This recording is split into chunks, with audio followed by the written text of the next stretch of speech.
Hi friends, నేను మీ నాగలక్ష్మిని. ఈరోజు ఒక రెసిపీతో మీ ముందుకు వచ్చేసాను. ఏంటండి అది అంటారా? మేము దీపావళి వెళ్ళిన మర్నాడు ఇది చేసుకున్నామండి, బిర్యానీ చేసుకున్నాం.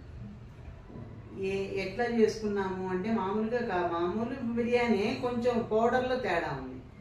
ఇది బన్నే నవాబ్స్ బిర్యానీ అన్నమాట. అయితే ఆ పొడి వేసేసి ఈ ముక్కలన్నీ తరిగేయాలి. క్యారెట్, బీన్స్, తర్వాత బంగాళదుంపలు అన్నీ తరిగేసి కొద్దిగా నూనె వేసి ఊరికే ఒక 5-6 సార్లు వేయించేసి, బంగాళదుంపలు కూడా చీలికల్లాగా చేశానండి, చీలికలుగా చేశాను. అలాగే బీన్స్ కూడా పొడుగు ముక్కలే. అలాగే ఇవి కూడా క్యారెట్ ముక్కలు కూడా అంతే. అన్నీ చేసి తెరమాట అంటే ఏముండదు, నెయ్యో నూనె వేసేయటమే.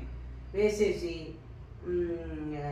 బాగా కలిపేసి అప్పుడు ఏం చేయాలి, ఇవన్నీ వేయాలి. ఏది ధనియా పౌడరు, జీరా పౌడరు, తర్వాత ఏమో ఈ నవాబు బిర్యానీ, ఇవన్నీ వేసేసి బాగా కలిపేసి తర్వాత దాంట్లోనే మళ్ళీ ఇది వేయాలి, కస్తూరి మెంతి వేయాలి. వేసి అట్టే పెట్టండి, ఒక పక్కన పెట్టండి. ఈలోపు ఎలక్ట్రిక్ కుక్కర్లో ఏం చేస్తారు, 3 డబ్బాలు బియ్యం పోసానండి. 3 డబ్బాలు అంటే పెద్ద డబ్బాని, పాల డబ్బా మాది. ఆ పాల డబ్బాతో 3 డబ్బాలు బిర్యానీ రైస్ కడిగి పెట్టేసి అందులో చెక్క మొక్క అవన్నీ వేసేసి, ఆకులు అన్నీ వేసేసి పెట్టేసి కొంచెం నూనె వేసేసి అది కూడా కాస్త ఇదవగానే అలా ఉడుకుతుందా లేదా అన్నట్టు వేడి పడ్డాక ఈ ముక్కలన్నీ అందులో వేసేసి బాగా కింద నుంచి పైకి కలిపెట్టేసేసి ఎలక్ట్రిక్ కుక్కర్ స్విచ్ చేసేయటమే. అంతే, 1/2 అవర్లో ఉడికిపోయింది. అంతా వేడివేడిగా తిన్నాము, అయిపోయింది. చాలా బాగుంది. చేసుకుంటే మీరు కూడా ట్రై చేసుకోండి. ప్లీజ్ అందరూ లైక్ చేయండి, కామెంట్ చేయండి, సబ్స్క్రైబ్ చేసుకోండి. చేసుకొని వాళ్ళు ఉంటే చివరి వరకు వీడియో చూడండి. Bye bye. ఇదిగోండి, బిర్యానీ చేస్తున్నాను ఈరోజు.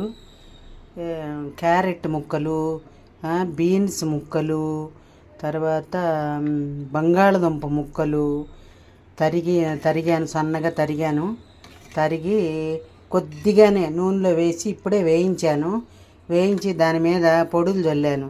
ఏది ధనియాల పొడి, తర్వాత గరం మసాలా పొడి, తర్వాత ఇది జీరా పొడి, పసుపు వేసేసాను. మరి కారం చూస్తాం. పచ్చిమిరపకాయలు అయితే వేసాను. పచ్చిమిరపకాయలు వేసేసి కలిపాను. ఇంకా పౌడర్స్ ఉన్నాయి. ఇప్పుడు ఇది ఎందుకు చేస్తున్నానంటే, నవాబు బిర్యానీ అని పౌడర్ ఉంటుంది మనకి సూపర్ మార్కెట్స్లో. ఆ నవాబు బిర్యానీ చేస్తున్నాను. ఆ పొడి దొరుకుతుందన్నమాట మనకి. మనం ఎప్పుడు చేయలేదు కదా, పోనీ ఒకసారి చేద్దామా అని అనుకుంటున్నాను. అది ఇవి వేసి పెట్టుకున్నానండి. ఒకటి ఉప్పు వాడే ఇస్తాడు, ఉప్పు, ఈ మసాలా వాడే ఇస్తాడు. నవాబు బిర్యానీ పౌడర్ అన్నమాట. చూపిస్తాను. ఇది బన్నే నవాబ్స్ బిర్యానీ, వెజిటేబుల్ బిర్యానీ అండి. హైదరాబాదీ దమ్ బిర్యానీ. ఇది ఊరికే చేద్దాం ఎలా ఉంటుందో అని ఈ పౌడర్ తెప్పించాను. అది చేయాలి అనుకుంటున్నాను. అది ఇవాళ కుదిరింది. సరేనా? రైట్. ఇక్కడేమో 3 డబ్బాలు బియ్యం పడేసాను ఎలక్ట్రిక్ కుక్కర్లో. ఇవన్నీ వేసేసాను, ఆకులు అవన్నీ వేసేసాను. ఇందులో వేసి కొద్దిగా నానబెట్టాలన్నారుగా, నానబెట్టాను. వేస్తాను ఈ ముక్కలు కూడా అందులో వేసేసి మూత పెట్టేద్దాం. ఇదేమండి కూర ముక్కలు, బాసుమతి బియ్యము అవి లోపల పెట్టేశాను, కుక్కర్లో పోసేసాను అన్నీ. తర్వాత నెమ్మదిగా ఉడుకుతుంది, ఉడికాక చూపించాలి. చూసారా, బిర్యానీ ప్లేట్లో పెట్టానండి. అంతే, మీకు వివరంగా కనపడదని ప్లేట్లో పెట్టాను. బ్రెడ్ ముక్కలు కూడా వేశాను, జీడిపప్పులు కూడా వేశాను. ఇదిగోండి జీడిపప్పులు, వెల్లుల్లిపాయలు వేయించి వేశాను.